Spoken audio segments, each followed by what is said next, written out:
Buenas tardes, bienvenidos al ciclo de conferencias de bioquímica y ambiente en la doctora Liliana López. Mi nombre es Andrea Ferrer y junto a Roiner Álamo, Nesmari Mendoza, Carlos Vélez, seremos sus anfitriones durante esta conferencia. Este evento ha sido organizado por miembros de la AAPG UCB Student Chapter, AAPG Young Professionals Venezuela, miembros del Instituto de las Ciencias de la Tierra y la Asociación de Geoquímicos de la Facultad de Ciencias de la Universidad Central de Venezuela.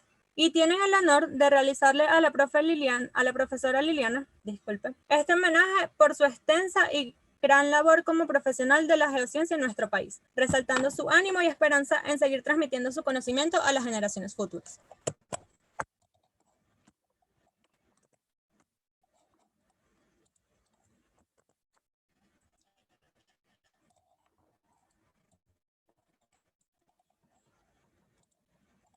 En la jornada de hoy tendremos la conferencia Espectroscopía infrarroja como herramienta de caracterización de materia orgánica, dictada por la doctora Carla Quintero. Ella Disculpen, ya va.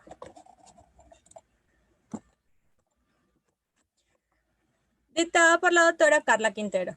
Ella es licenciada en Geoquímica con un premio especial de graduación en el año 2005 en la Universidad Central de Venezuela, especialista en Geoquímica de hidrocarburos, mención honorífica en 2008 en la Universidad Central de Venezuela, diplomada en docencia para la educación superior por la UPEL en el año 2008, doctora en ciencias, mención geoquímica de la Universidad Central de Venezuela en el año 2014, profesor agregado a dedicación exclusiva de pregrado desde el año 2006 hasta los días de hoy, y tiene un posgrado desde el año 2015 hasta actualmente.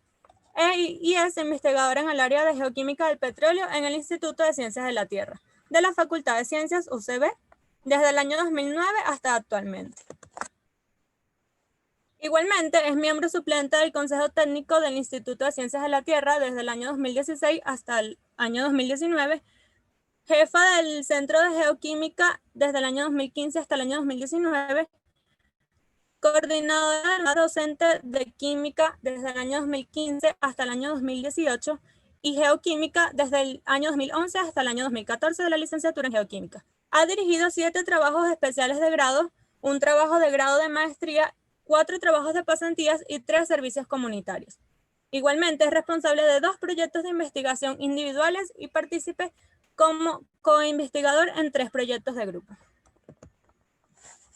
Posee 32 participaciones en congresos nacionales e internacionales, 3 conferencias dictadas por invitación, 12 publicaciones en revistas arbitradas y un libro. Ha sido árbitro de 3 revistas nacionales e internacionales, miembro del comité organizador de 3 eventos científicos y par académico en la evaluación de un texto académico. Es reconocida con los premios anuales de la Asociación para el Progreso de la Investigación Universitaria a la mejor tesis doctoral en el año 2014, al mejor trabajo de investigación profesoral en el año 2012 y 2011 y a la mejor tesis de posgrado en el año 2007.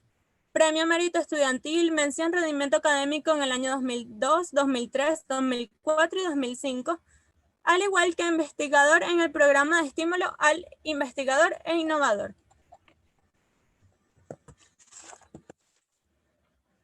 Antes de comenzar con la conferencia, le recordamos apagar sus micrófonos y cámaras. La ronda de preguntas y respuestas se realizará al final de la ponencia y puede participar mediante el chat o levantando la mano para intervenir mediante el micrófono. Esperamos que disfruten la conferencia. Ahora le cedemos la palabra a nuestra invitada. Doctora, voy a proceder a dejar de compartir mi pantalla para que usted pueda compartir la suya.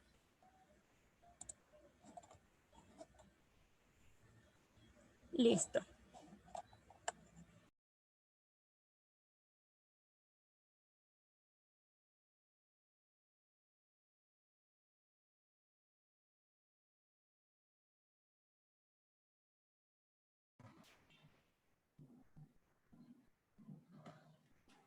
¿Me escuchan? Sí, doctora, la escuchamos perfecto. Okay. Gracias por la presentación. Un gusto y un placer para mí estar con ustedes el día de hoy en este ciclo de conferencias de Geoquímica y Ambiente dedicado a la trayectoria de la doctora Liliana López. Como bien les dijeron los anfitriones, hoy hablaremos de la espectroscopía IR como herramienta de caracterización de la materia orgánica. Voy a comenzar haciéndoles un breve resumen de los fundamentos de la espectroscopía IR. Cuando nosotros hacemos incidir cualquier radiación de luz a través de un fragmento de materia, esta radiación va a tener múltiples fenómenos ópticos y esta radiación puede ser dispersada, reflejada, absorbida, transmitida o emitida. Si nosotros filtramos,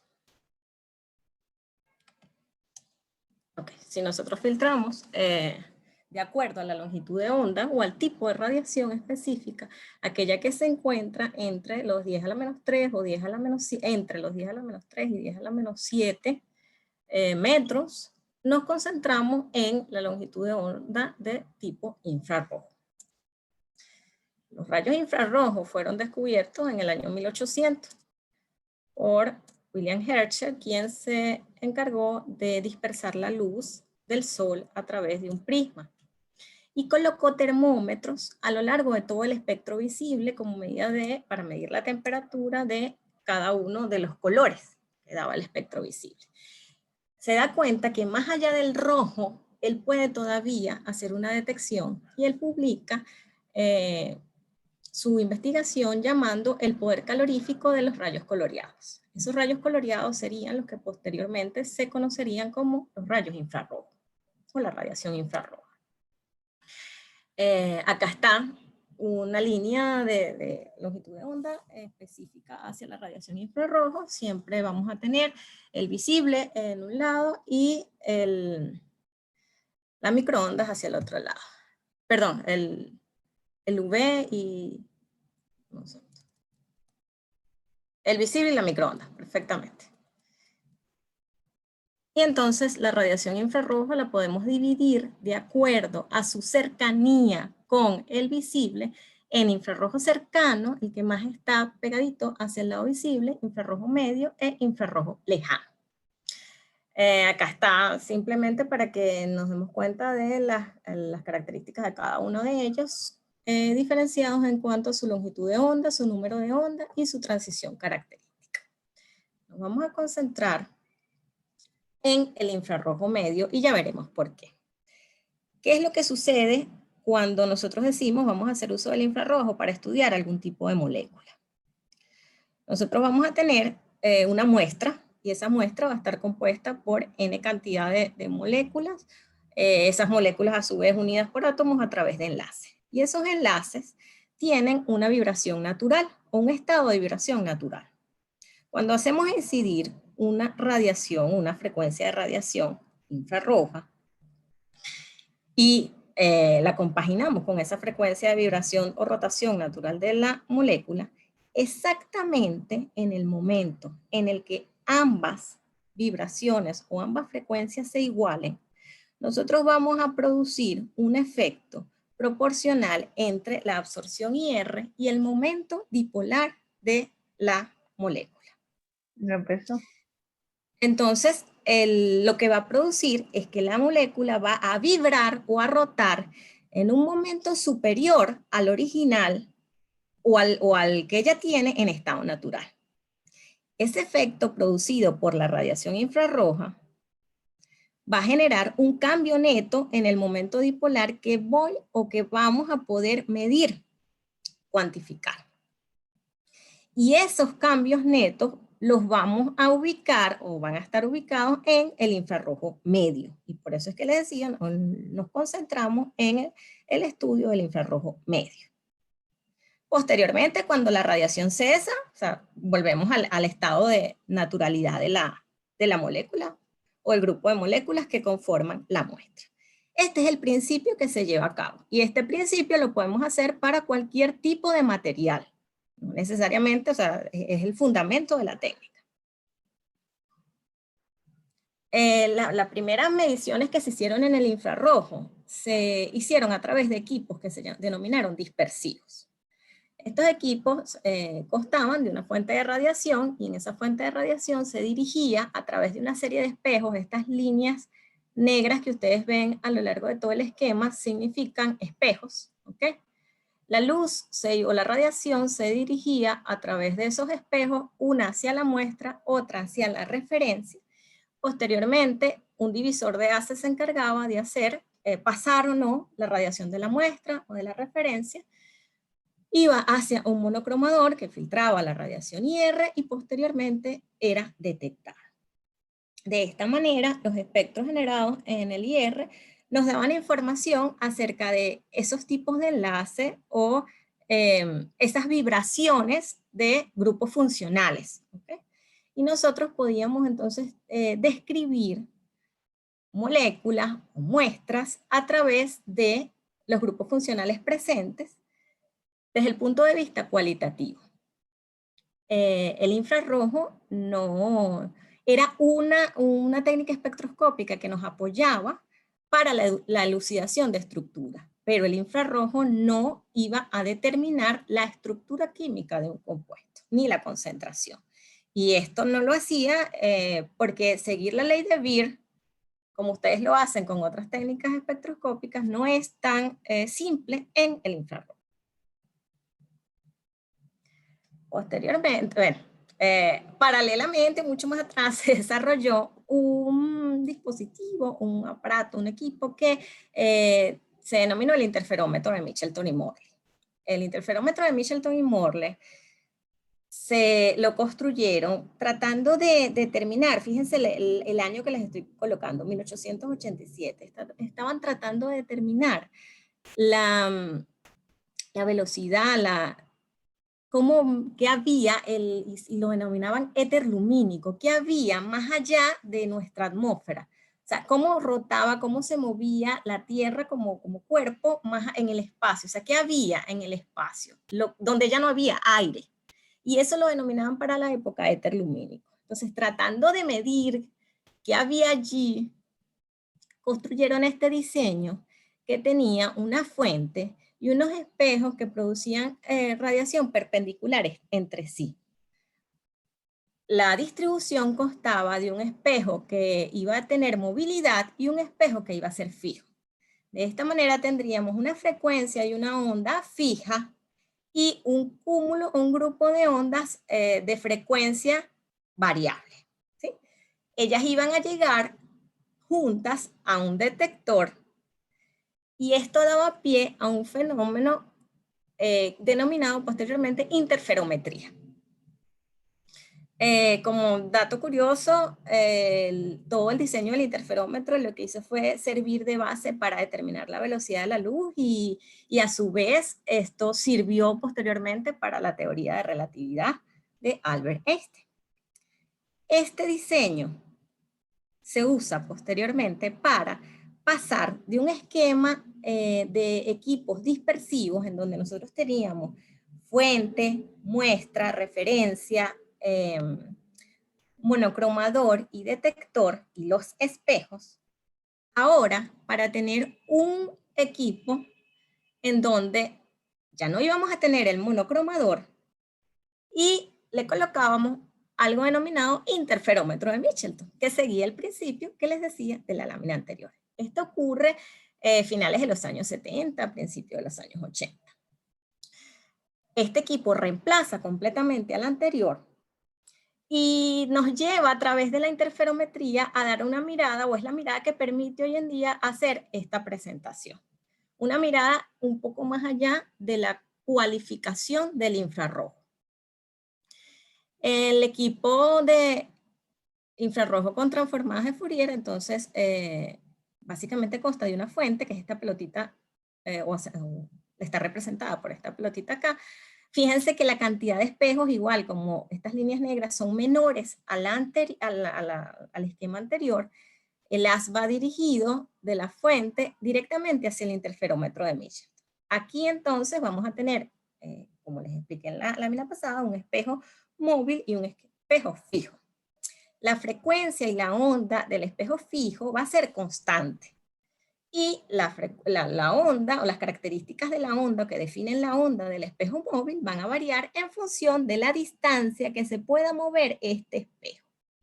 Por lo tanto, cuando este separador de haces permita la salida de la radiación del espejo fijo y el espejo móvil, lo que vamos a tener es una suma o una resta de longitudes de onda. Esto va a generar que las ondas se puedan sumar dependiendo de las frecuencias que ellas tengan.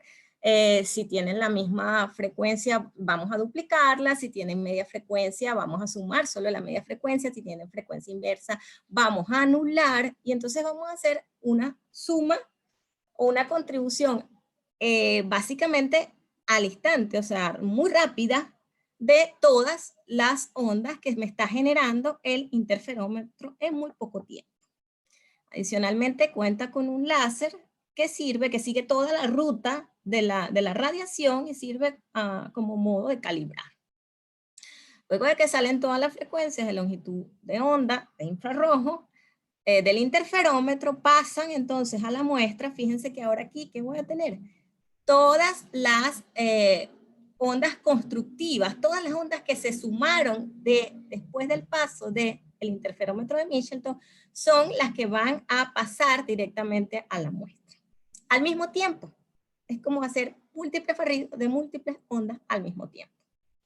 Pasan por la muestra, pasan por la muestra y van directo al detector. Les dije que el interferómetro de Mitchelton ahora me iba a abrir el mundo del interferograma. Ahora yo voy a tener una señal o un registro de señal en el dominio del tiempo. Algo parecido a los registros que usan para medir los latidos del corazón, o sea, algo así, la frecuencia cardíaca, un interferograma. Después de hacerle una transformación de Fourier o un procedimiento matemático para cambiar el dominio del tiempo a la frecuencia, vamos a obtener el espectro. Es lo que les dije en la lámina anterior. Entonces fíjense el ejemplo que sale del interferómetro. Un interferograma. Aquí hay un ejemplo de un interferograma de poliestireno. Podemos decir que es una especie de blanco. Fíjense que la señal está en el dominio del tiempo. Se le aplica la transformación de Fourier, que no es más que un límite del menos infinito al más infinito de todas las frecuencias generadas en función del tiempo, y se llevan a el dominio de la frecuencia para generar el espectro del poliestireno. O sea, miren cómo lo teníamos y miren cómo lo traducimos. No sin antes tener siempre una corrida sin nada, una corrida de blanco, que es contrarrestada contra la de la muestra, que para el ejemplo de la lámina es poliestireno. O sea, se resta el blanco versus el poliestireno para obtener al final el espectro. ¿Qué genera todo esto? ¿Qué produce el cambio en el sistema del equipo? Bueno, mejora la relación señal-ruido con respecto al anterior, me estoy refiriendo, con respecto al equipo. Ya, estoy admitiendo a alguien. No lo puedo hacer. Si pueden admitir a la persona que está allí, porque me sale a cada ratito la pantallita. Sí, es que creo que es su conexión, doctora, porque la hemos estado metiendo, pero va y viene, va y viene. Oye. Bueno, ¿qué hace? No, disculpen ustedes. ¿Qué diferencias o qué mejoras trae este diseño en función al anterior? Bueno, vamos a mejorar la relación señal-ruido. Se va a perder menos intensidad porque hay menos espejos que dispersen la señal en todo el camino. Se va a tener una mayor exactitud de la longitud de onda porque adicional hay un láser que está calibrando exactamente cuál es la longitud de onda, y vamos a tener un análisis en un tiempo récord o en un tiempo mucho más rápido. Estamos hablando que podemos tener un análisis en 2 minutos, incluso menos. Ahora sí, o sea, teniendo claro con qué se trabaja y cuál es el principio de esto, qué se ha hecho desde el punto de vista de investigaciones de materia orgánica. En investigaciones de materia orgánica, y me voy a referir con materia orgánica a formas de materia orgánica, o sea, desde que el organismo decae hasta que podemos obtener sus productos o combustibles fósiles, se ha estudiado muestras de crudo y roca de nuestras principales cuencas. Entonces tenemos muestras de rocas de la formación La Luna, tanto en Táchira como en el Zulia, y muestras de roca de la formación San Antonio y Querecual hacia la otra cuenca, o sea, La Luna en la cuenca occidental y San Antonio y Querecual hacia la cuenca oriental. De estas rocas se ha trabajado con el querógeno, que es la materia orgánica insoluble o sólida, o la forma de materia orgánica insoluble o sólida, y con el bitumen, que es el análogo, la forma de materia orgánica líquida o extraíble con solventes orgánicos, tipo diclorometano. Adicionalmente se ha trabajado con crudos, como les dije, en nuestras principales cuencas, crudos de la cuenca occidental, en Maracaibo específicamente, crudos sería la cuenca del lago de Maracaibo, crudos de la cuenca de Barinas Apures, de la subcuenca de Maturín y de nuestra faja. Entonces tenemos tres formas de materia orgánicas trabajadas: querógeno, que es sólido; bitumen y crudo, que vamos a decir que son líquidos. Voy a separar la discusión entre bitumen y crudo por tener el mismo estado de la materia, y querógeno. Para bitumen y crudo se ha hecho uso de la reflexión total interna. La reflexión total interna, si se acuerdan de la primera lámina en donde había una especie de cilindro que tenía un haz de una radiación o una flechita morada y se mostraban los distintos fenómenos ópticos, ahí se demostraba que se podía absorber, se podía reflejar, ¿ok?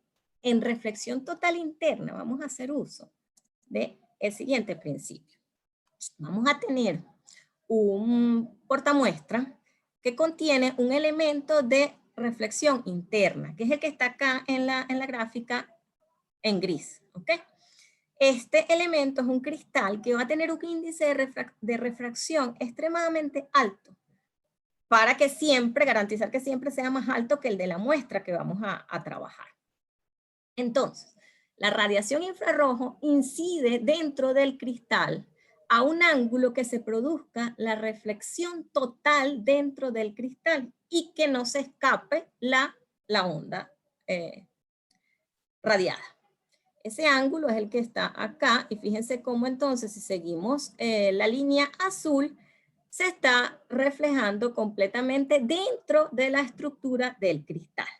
Y este fenómeno ocurre debido a que tenemos un cristal de reflexión interna con un índice de refracción y con una densidad mucho más alto de la muestra. ¿Okay?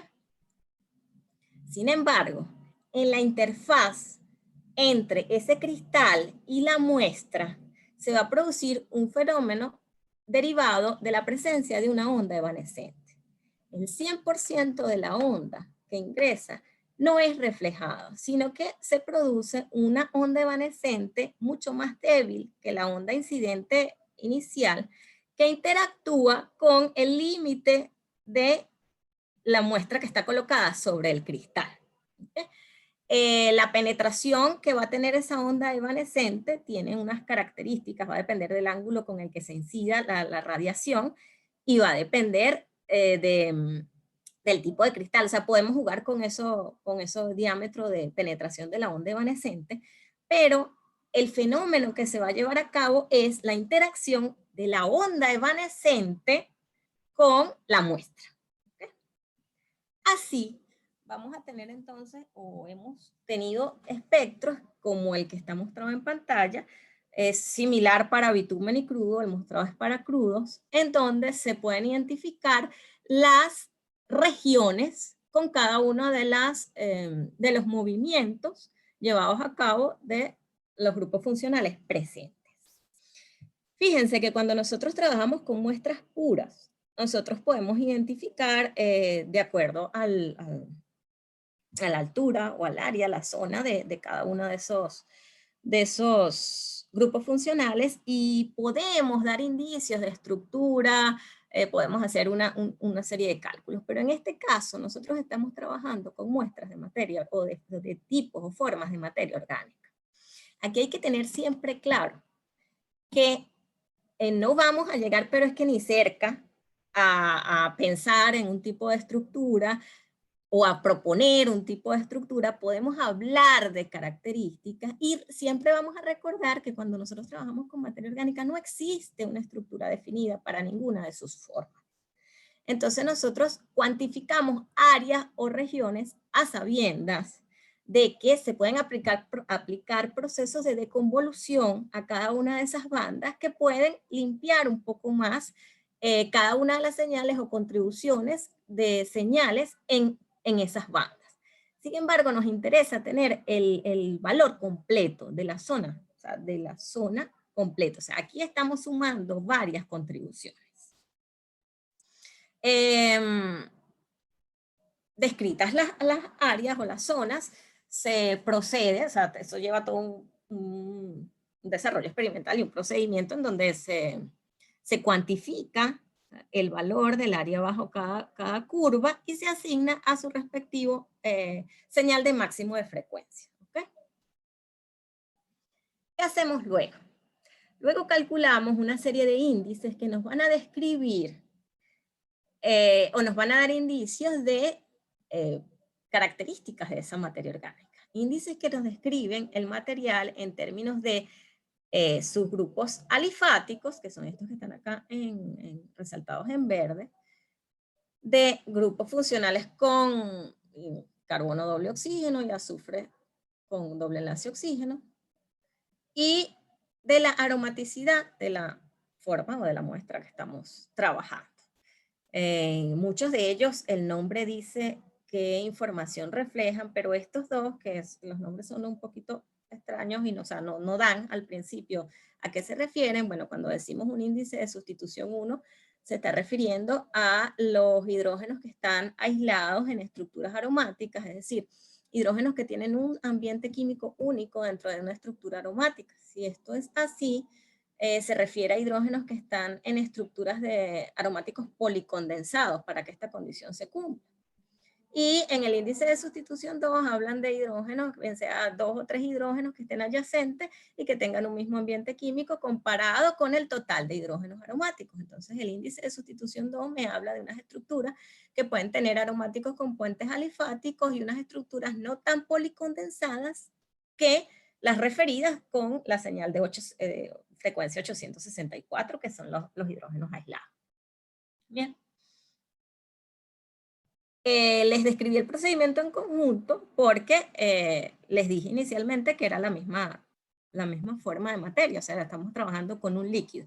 Algo importante que se me pasó es que una de las ventajas de trabajar con esta técnica para líquidos, con reflectancia total atenuada, es que no va a importar el espesor que nosotros coloquemos de líquido. Lógico. No vamos a rebosar la capacidad o a sobrepasar la capacidad del portamuestra. Pero no hay que tener tanto cuidado de si agrego una gota a 2 gotas, porque el fenómeno se lleva a cabo es en la interfaz, no más allá. ¿Okay? Entonces eso hace el análisis también más rápido, si se quiere, o menos dependiente. Cuando se trabaja con película, porque también se ha trabajado este tipo de líquidos con la formación de películas en cristales de bromuro de potasio, ahí sí hay un compromiso con el espesor de la película formada. Y ahí sí hay que ser extremadamente cuidadoso porque el espesor de la película formada va a representar el camino óptico de la radiación, o el camino óptico recorrido por la radiación. Y si genero diferentes grosores de película, pues no voy a poder comparar porque no voy a tener capacidad de medida del camino óptico o no voy a tener esa variable fija. ¿Okay? Ahora les voy a mostrar algunos resultados en cuanto a bitumen. Otra cosa antes de entrar acá es que en esta presentación les voy a mostrar puros resultados de análisis cuantitativos. Y cuando me refiero a análisis cuantitativos es cuantificar esas áreas de banda, establecer relaciones y interpretar posteriormente el significado en función de la muestra que se está tratando. Queda claro que utilizando el equipo infrarrojo también podemos hacer una serie de análisis cualitativos de comparación de intensidades de señal. También quiero aclarar que cuando digo cuantitativo, en ningún momento quiero decir que yo voy a determinar una concentración con esto, no. Porque acuérdense que el infrarrojo es de cuidado con la ley de Beer, ¿ok? Tenemos problemas con las desviaciones de la ley de Beer. Aquí lo que hacemos es cuantificar áreas bajo las curvas de los espectros. Y con esas áreas bajo la curva, calculamos índices o relaciones entre esas áreas que nos permiten hacer interpretaciones de carácter orgánico o geoquímico orgánico en este caso. Entonces, bueno, acá tenemos bitumen, o sea, resultados en bitumen. Fíjense, son de la formación La Luna, San Antonio y Querecual. ¿Qué es lo interesante en esto? Que tenemos formaciones con distinta temperatura máxima de pirólisis o con distinta madurez. Y nos estamos dando cuenta que el hacer correlaciones entre los índices que presento en pantalla me está demostrando una diferenciación de las muestras en función de la madurez, porque las muestras de la formación La Luna, dentro de las que están en el gráfico, son las menos maduras, están dentro de madurez temprana. Las muestras que están en verde, que son las de la formación San Antonio, están sobremaduras, en madurez tardía, sobre madurez, y las muestras en rojo están sobre maduros, que son las de la formación Querecual. ¿Okay? Entonces, fíjense cómo se puede interpretar un camino y de la ruta seguida por la madurez de las muestras. ¿Okay?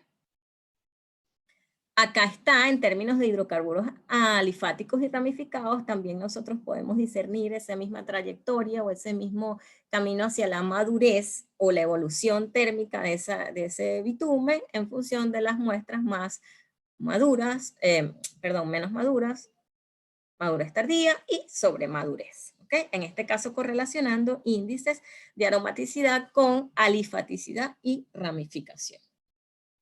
¿Qué está pasando acá? En esta gráfica, si con la madurez estamos siendo menos alifáticos o menos ramificados, lo que está ocurriendo es, en primer lugar, la expulsión de bitumen producto de la madurez de la roca.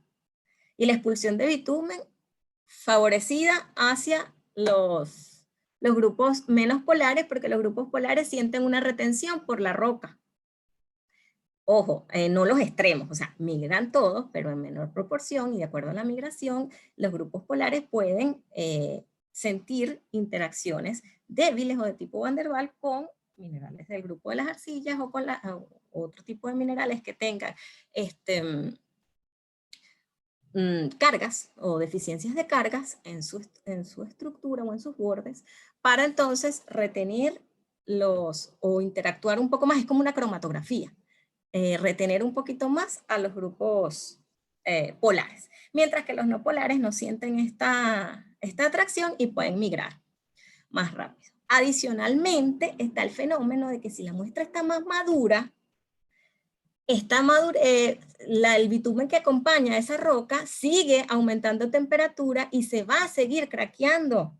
¿Y el craqueo a qué me lleva? A romper enlaces los que tengan la menor fuerza de enlace, los que sean más débiles, y si comparamos cadenas alifáticas me los va a ir poniendo más pequeñitos cada vez, o sea, va a ir rompiendo, craqueando. ¿Okay? Las dos láminas anteriores discriminaban o podíamos ver una ruta por madurez, o sea, una diferenciación por madurez. Aquí entonces vemos cuando se hace uso del índice carbonilo, ¿okay? Lo señalo allí, vemos que se pueden discriminar dos pendientes de acuerdo al tipo de muestras utilizado, de acuerdo a la litología de las muestras utilizadas. La litología de la roca fuente asociada con ese bitumen, ¿okay? De la roca. No es la litología del bitumen, ojo, es la litología de la roca fuente de donde se extrae ese bitumen. ¿Qué está ocurriendo? Cuando la litología es más carbonática, las fuentes de grupos con oxígeno, ¿okay? O enlaces doble carbono-oxígeno, vienen derivados de la misma materia orgánica, porque en rocas fuentes carbonáticas, la generación de un ambiente con menor contenido de oxígeno o la generación de un ambiente azufrado está favorecida con relación a las litologías menos calcáreas, en donde los grupos funcionales con oxígeno, adicional a los heredados de la materia orgánica, van a ser los producidos por la oxidación de la materia orgánica en ese tipo de ambiente que pudo haber sido subóxico o disóxico. ¿Okay? Entonces fíjense cómo el resultado está mostrando las variaciones o las discriminaciones por litología.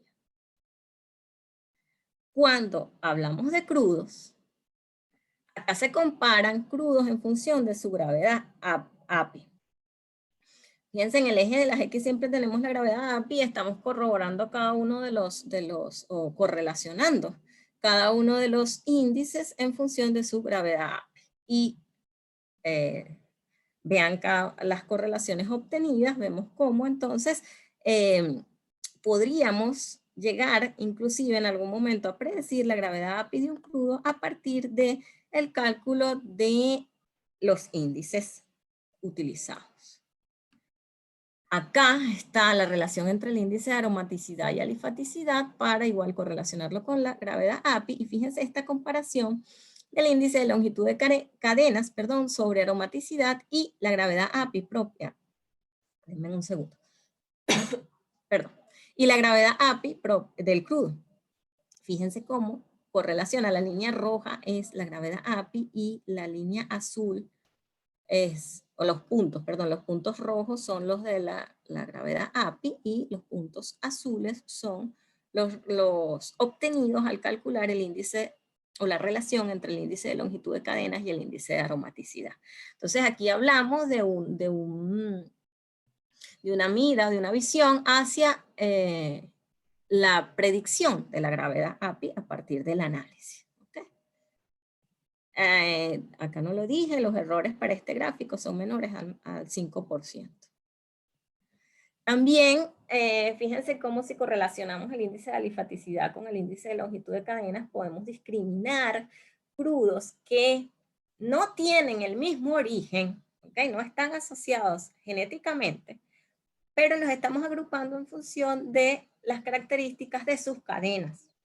Y este puede ser un enfoque interesante si se logran caracterizar varios grupos de crudo, posteriormente en un análisis exploratorio, llevar ese crudo que se está explorando a este gráfico y poder interpretar en términos de producción.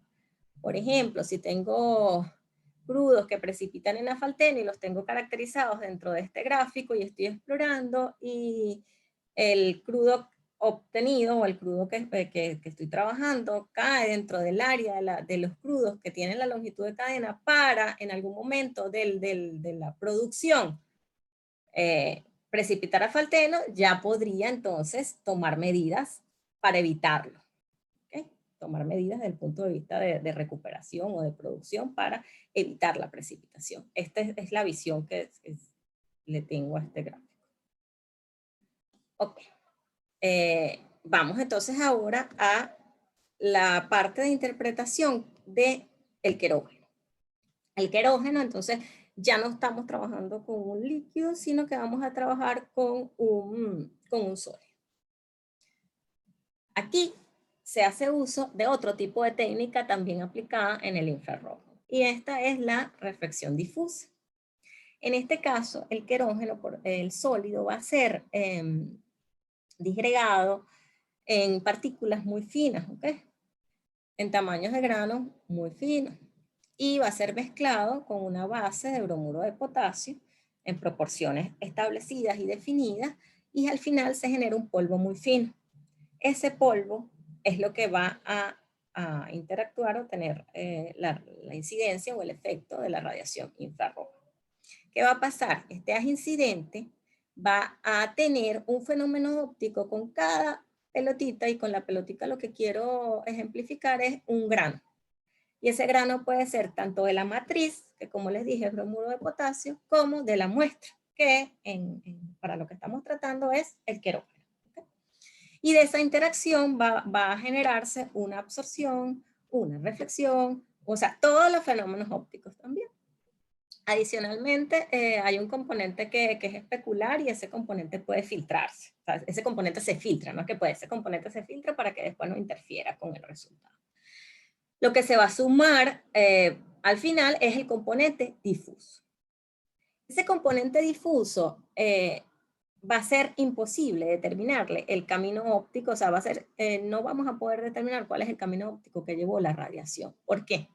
Porque ese AGR puede reflejarse y refractarse a través de un grano, pero entonces después el que sale puede a su vez reflejarse y refractarse con otro, y esto lo puede hacer, o no lo puede hacer, lo hace de manera aleatoria en todos los tipos de granos, o sea, número Avogadro de granos que tengamos. ¿Bien? Y para hacer el cálculo final de la frecuencia que vamos a tener en el eje de las I, en los espectros de infrarrojo, cuando se trabaja con el componente difuso, se hace uso de la teoría Kugelka-Moon. En el caso de la teoría Kugelka-Moon, se parte de que cada granito va a tener un componente, un coeficiente de absorción y un coeficiente de dispersión. Entonces, al final, el resultante de la interacción de todos los granos con la radiación va a ser la suma del componente tanto disperso como absorbido, es decir, la suma del número de Avogadro de granitos multiplicado por la proporción de cada partícula en la mezcla. ¿Okay? En el caso anterior, y me paro acá un momentico, en el caso anterior no les dije, y con caso anterior me refiero a la ATR, a la reflectancia total atenuada, el que trabajamos con bitumen y con crudo. En el eje de las I se escribía absorbancia, ¿no? Cuando se trabaja con ATR se obtiene una absorbancia en función del accesorio también, del tipo de medida que se está utilizando, y esa absorbancia es ATR. Esa absorbancia se corrige a través de un algoritmo para minimizar los efectos que se producen en frecuencias, en longitudes de onda cortas y largas, ¿okay? Los efectos del ATR en los extremos del espectro de todas las ondas que se estudian. Y con esa corrección entonces se puede comparar el espectro con los espectros obtenidos por una absorción IR normal. Si no corregimos, solo podemos comparar con espectros obtenidos en el mismo, o sea, bajo la misma esquema, la misma metodología, con espectros obtenidos bajo ATR sin corrección. Y ese tipo de cositas siempre tiene que quedar clara para cuando ustedes lean artículos o traten de hacer interpretaciones, si podemos comparar los espectros unos con los otros. ¿Okay? Bien. Volviendo acá a la historia, entonces aquí tenemos en el eje de las I las unidades Kugelka-Moon. Y ya vimos el por qué tenemos unidades Kugelka-Moon. Aquí hay un ejemplo de un espectro de querógeno. En este caso, tal como el anterior, lo que hacemos es determinar la frecuencia de las zonas más altas o las áreas más altas, y se calcula el área bajo la curva entre los valles de esas señales. ¿Okay? Y este compendio de medidas se le asigna a la señal, por ejemplo, este que señalo con la flechita de 1700, este de 1604 y así. Y cada una de ellas igualmente descrita de acuerdo a su interacción o a la frecuencia de vibración o rotación asociada. Los índices que se calculan cuando se trabaja con querógeno son otros, son diferentes a los índices que se calculaban cuando se trabajaba con el líquido, con la muestra de bitúmeno crudo. Acá entonces se pueden calcular los índices de Gans y Calcréulo, que son factor A y C. Estos índices son bien interesantes porque el factor A fue definido o fue visto como una medida de la cantidad de hidrógeno, ¿bien? Con relación a el hidrógeno presente o vibrando enlazado al carbono. Y el factor C fue visto como los enlaces de oxígeno vibrando con relación a carbono. Y entonces se ha interpretado que con estos dos factores se pueden obtener análogos al diagrama de Van Creveler, ¿ok? Colocando el factor A en el eje de las Y, equivalente a la relación hidrógeno-carbono, y el factor C en el eje de las X, equivalente a la relación oxígeno-carbono. Los índices de Chen, que son los AXI hasta el AXI 1, 2, 3, lo que me están diciendo, lo que están poniendo en relación son señales de metileno sobre metilo. Los índices AXI 4 y 5 relacionan movimientos de un mismo grupo funcional, sea metileno o sea metilo, y el índice ASI relaciona movimientos de torsión y abanico del enlace carbono-hidrógeno, siempre y cuando este enlace esté en sistemas aromáticos condensados con dos hidrógenos con el mismo ambiente químico, dos hidrógenos adyacentes, ¿okay? Que tienen el mismo ambiente químico, versus 4 hidrógenos que tengan el mismo ambiente químico. Esto es parecido o tiene una interpretación similar a lo que vimos con el índice de sustitución 1 cuando les mostré las estructuras de qué significaba que tuviera un hidrógeno aislado o dos hidrógenos con el mismo ambiente. ¿Okay? Esto nos va a dar indicios de la poliaromatización que tenga el material. Recordemos que aquí estamos trabajando con muestras extremadamente complejas, o sea, cantidad de moléculas. También se calculan los índices de Lise, y los índices de Lise también, lo que hemos visto es que aromaticidad 1, 4 y 7, que son los que remarco en azulito, relacionan regiones aromáticas sobre regiones alifáticas y tienen el mejor resultado para las muestras trabajadas o para el querógeno. Aquí entonces hay correlaciones entre índices AXI, que eran los que les dije de Chen. Fíjense, tenemos formación la luna en el Zulia, que es la azul, recordando, ahora este sí es el querógeno, roca madre, tenemos este querógeno, esta roca madre, tiene madurez temprana, formación San Antonio, tiene madurez tardía sobre madurez, y formación Querecual es la más madura, es la más madura del grupo, es sobremadura. Fíjense cómo los índices se comportan linealmente con la madurez, y aquí hay zoom en algunos de los casos necesarios para que se vea que también discriminan el avance de la madurez tardía a la sobremadurez. ¿Okay? Acá están algunos de los índices de Lise, también reflejados. Hay un poco más de dispersión a medida que la madurez avanza, pero sin embargo hay una tendencia que puede indicar madurez. Lo que estamos viendo en este caso es un proceso de aromaticidad que va a sufrir el querógeno conforme aumenta la madurez térmica, o sea, es el proceso inverso que veíamos con el bitumen. El bitumen, en función de la madurez térmica, sufría un craqueo progresivo, que acompañaba a la roca, o sea, el bitumen seguía acompañando a la roca.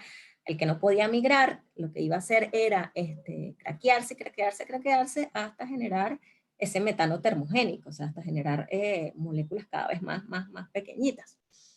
¿Qué le está pasando al querógeno paralelamente? O sea, esa es la fracción líquida que termina siendo gaseosa. ¿Qué le está pasando al querógeno?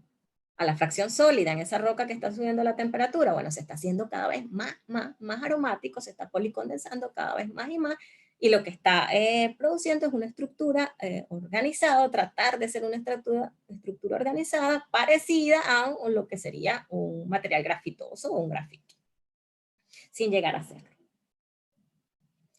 Acá hay comparación de la formación La Luna, pero en distintas localidades.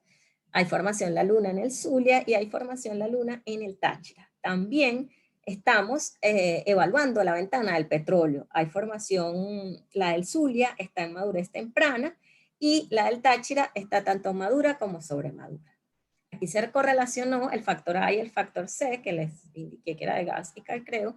Fíjense cómo se diferencian los ambientes. En Táchira estamos viendo que hubo un ambiente más subóxico y disóxico a el ambiente que está visto en el Zulia, y este bajo factor A que se ve en las muestras de La Luna en Táchira, me fui acá, las muestras de la luna en Táchira son el reflejo de la madurez. O sea, fíjense que hay unas que están más hacia arriba en este eje de madurez, y las que se encuentran más hacia abajo en este eje de madurez son las más maduras, valga la redundancia.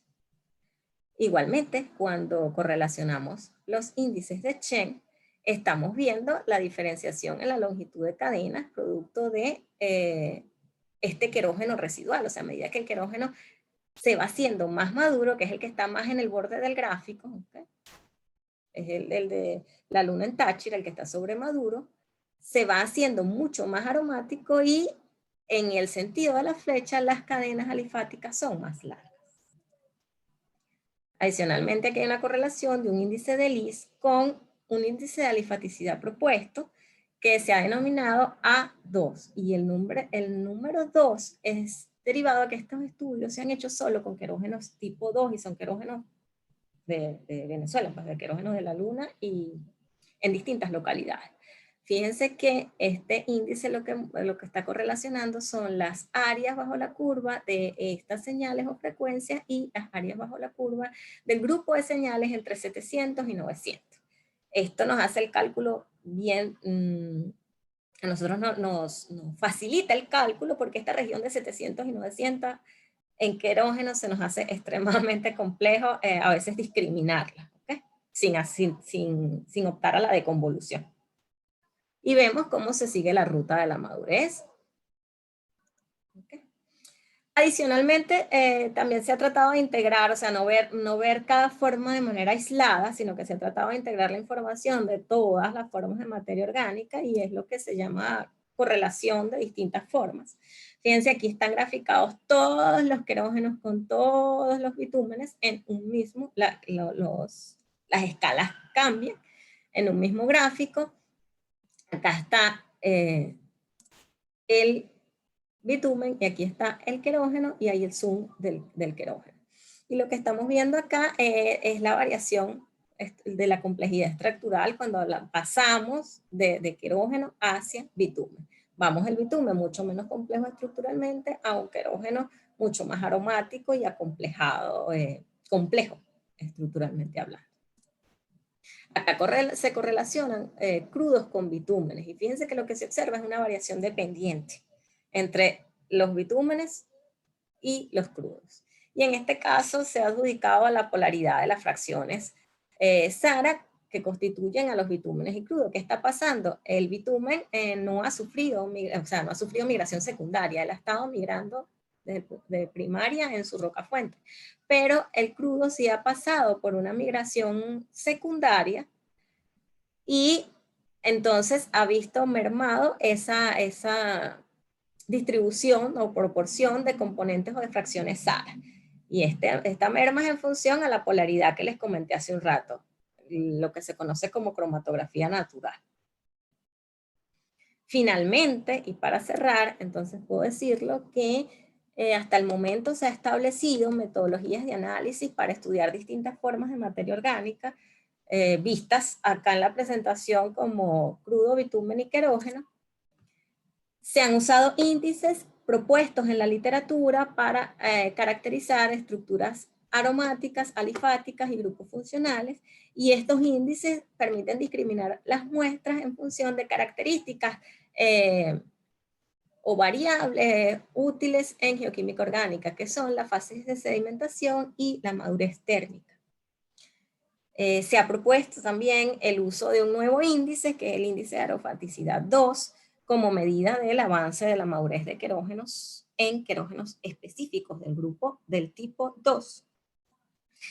Y puedo ponerles esta conclusión grandota general como que realmente la espectroscopía de absorción en el IR ha demostrado ser una herramienta que permite caracterizar la materia orgánica. Tomando siempre en consideración que es una técnica de análisis grueso, o sea, toma todo el grupo, toma la muestra completa, toma todos los grupos o todas las moléculas que están dentro de la muestra, las interacciones que ocurren entre esos grupos, las interacciones que ocupan dentro de cada uno de esos grupos, contraria a técnicas específicas en donde tomamos una sola molécula para hacer análisis o un grupo bien sea los saturados, los aromáticos, las resinas, para hacer análisis. ¿Qué queda? O sea, ¿a dónde se apunta? O sea, todavía hay muchísimo por seguir investigando en este tipo de material. Querógeno, bitumen y crudo no son las únicas formas de materia orgánica, o sea, todavía nos está faltando sustancias húmicas, ácidos húmicos, ácidos fúlvicos, huminas, nos está faltando carbón, variar los tipos de querógeno, aumentar el número de muestras, y ir entonces esas gráficas ya distinguiendo sectores en cada una de ellas, e ir corroborando información obtenida con las distintas formas y realmente ver si podemos describir la ruta de evolución de la materia orgánica hasta la formación del combustible fósil a través de este tipo de análisis y de este tipo de gráficos. Igualmente queda también por analizar, se ha hecho, pero no quise montarlo acá porque era ya mucha información, segregar, hacer unas separaciones SARAS de muestras de bitúmenes y crudos, hacer separaciones SARA y entonces trabajar con esas fracciones en el infrarrojo por separado. ¿Okay? Por último, bueno, las referencias usadas para toda la presentación. Quiero que les quede el sabor de que todavía se puede trabajar, de que todavía hay cosas por hacer, de que esto es fácil de hacer y, o sea, fácil, o sea, no es que lo voy a hacer por hacer, o sea, es una técnica rápida, es una técnica donde puedo obtener resultados, o sea, puedo proponer esto para resultados de laboratorio rápidos, o sea, una semana se pueden tener interpretaciones, distinto a otras técnicas, o sea, el uso de solventes es mínimo, así que también podría decir que es una técnica que va con el medio ambiente. Aquí más referencias utilizadas. Bueno, agradecerles la invitación, la presentación, les dejo mi correo si quieren profundizar en algo más, mis redes sociales académicas, y bueno, si tienen alguna pregunta, gracias, esperemos pronto reencontrarnos, Dios mediante, y bueno, gracias. Muchas gracias, doctora Carla, por su ponencia. A continuación vamos a pasar a la ronda de preguntas y les recuerdo que pueden preguntar por el chat o levantar la mano para realizar su pregunta por micrófono.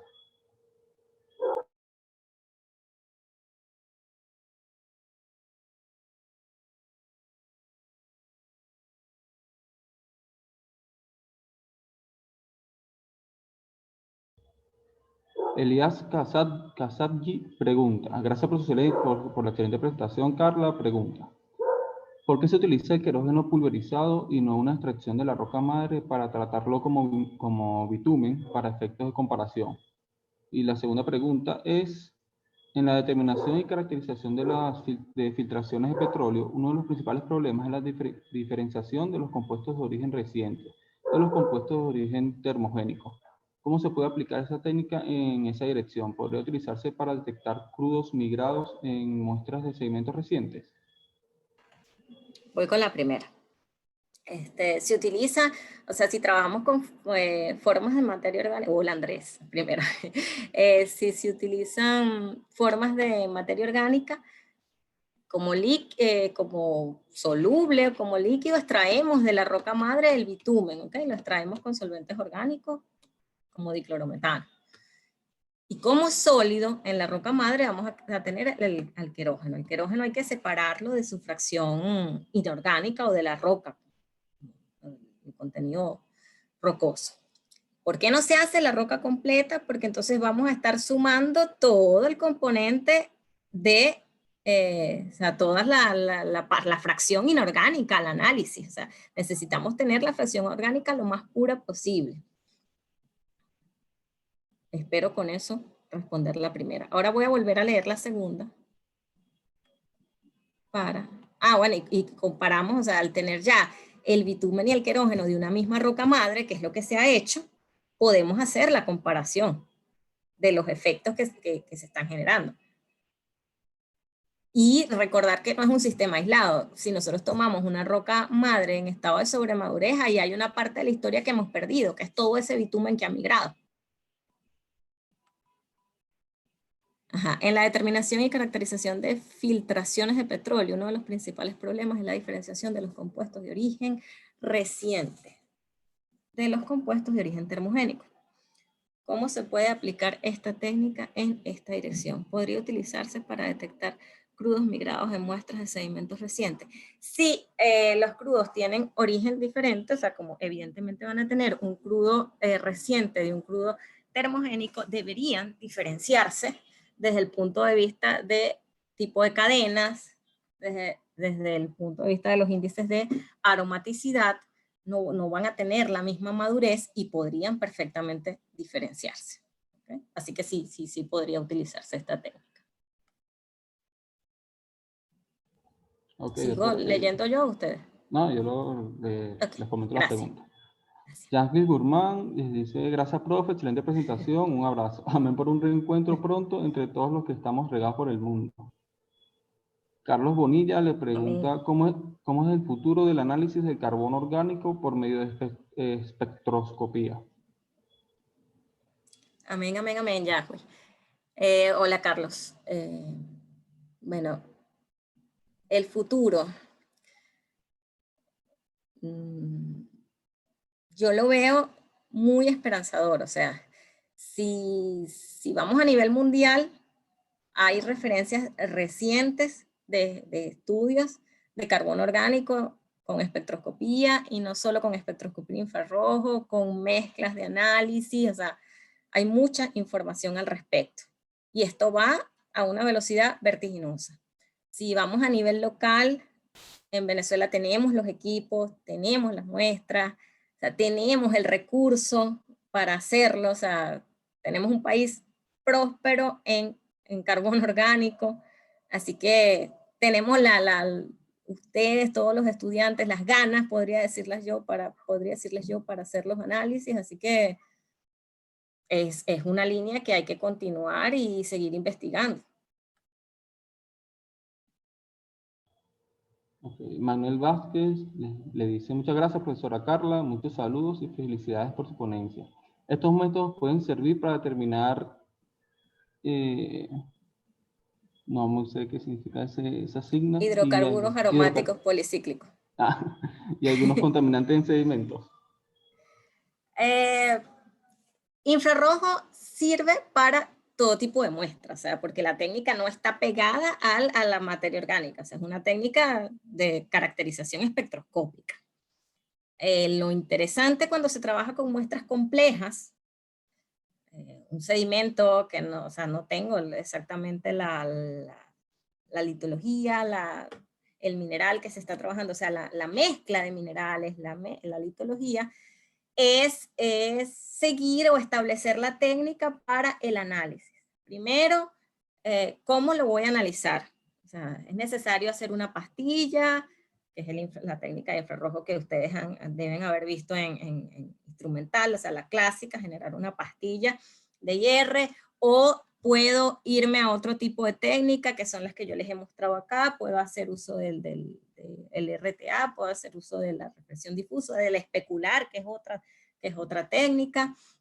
Y después que obtengo el espectro, identificar esas muestras, esas señales, y con las señales identificadas empezar a hacer la comparación primero cualitativa y después ver qué tipo de cálculos se pueden llevar a cabo. Igualmente, se puede trabajar con deconvolución, y ahí se nos abre otro mundo para hacer interpretaciones.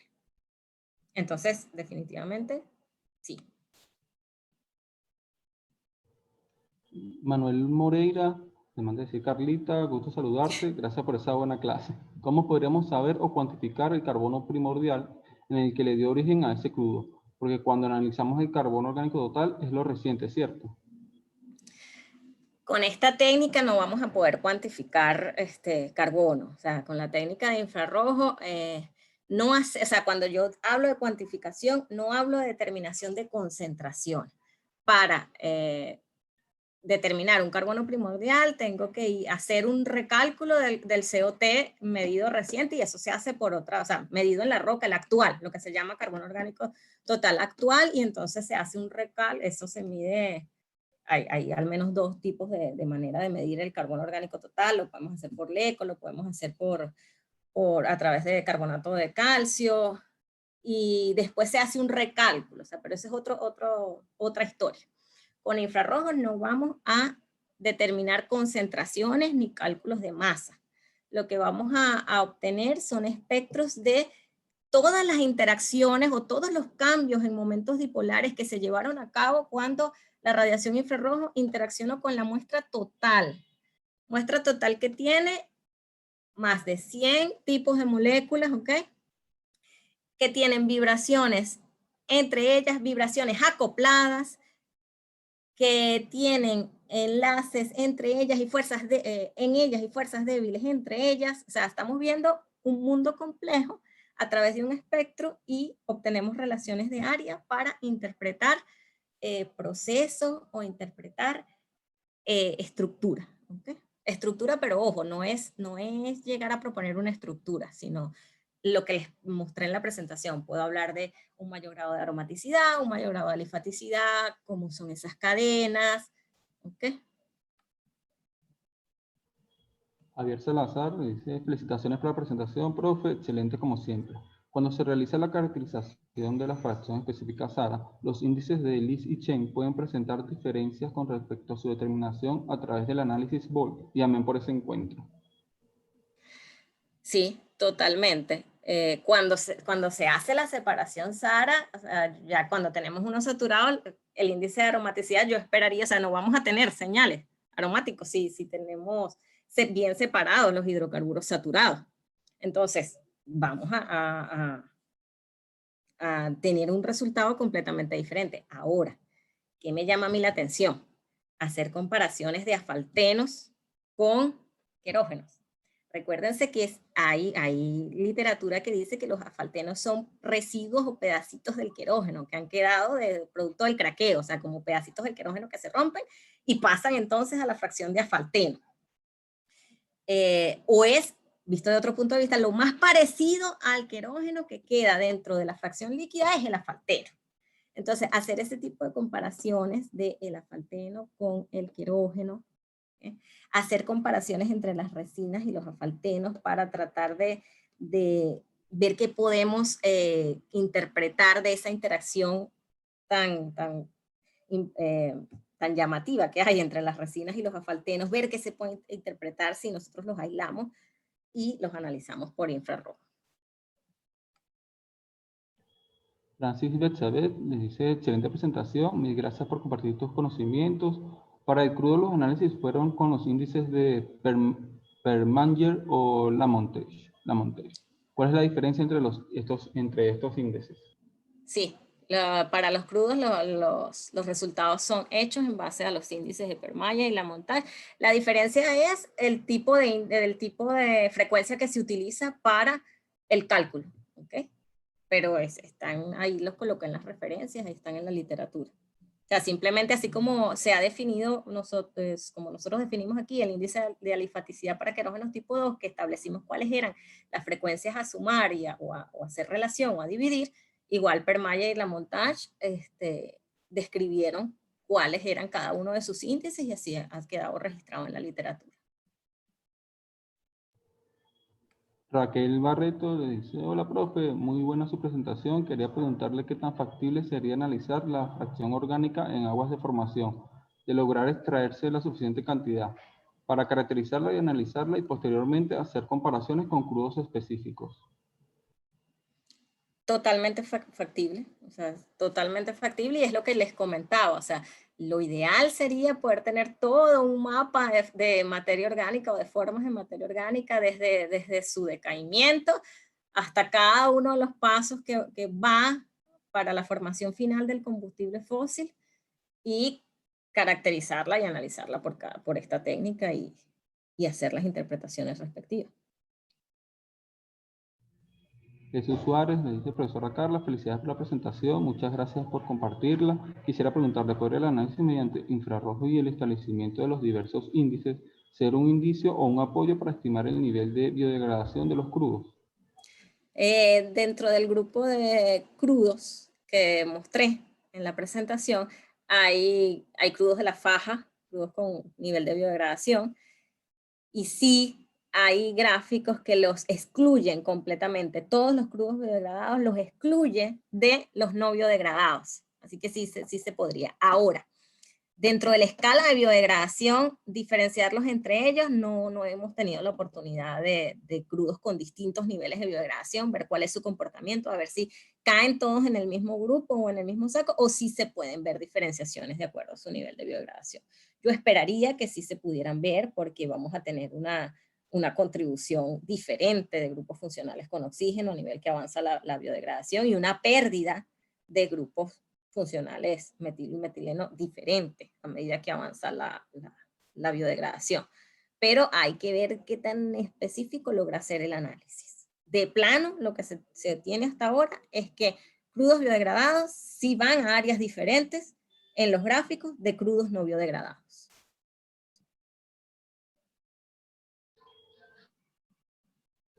Muy bien, como ya no hay más preguntas, vamos a pasar a darles un reconocimiento. Gracias a todos los que preguntaron por sus saludos y su cariño.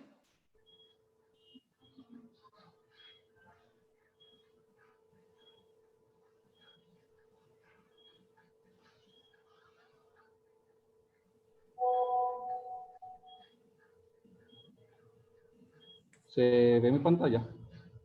Sí se ve, todavía Ok. con... Entonces, como parte de los organizadores de este evento, queremos darles el reconocimiento otorgado a Carla Quintero por su valiosa participación como ponente en el evento del ciclo de conferencias Geoquímica y Ambiente, doctora Liliana López, Caracas, Venezuela, por su ponencia espectroscopía de infrarrojo como herramienta de caracterización de materia orgánica. También queremos invitarlos a nuestra conferencia de mañana, titulada Yacimientos Minerales de Vanadio, caso de estudio Puyanco, Ecuador, dictada por el magíster John Manrique. Y también queremos invitarlos a inscribirse en el curso de contaminación por plásticos y microplásticos, acreditado por la Universidad Central de Venezuela, dictado por la doctora Adriana Gamboa. Con esto podemos dar por culminada la actividad de hoy, y gracias a todos por su participación. A ustedes por la invitación.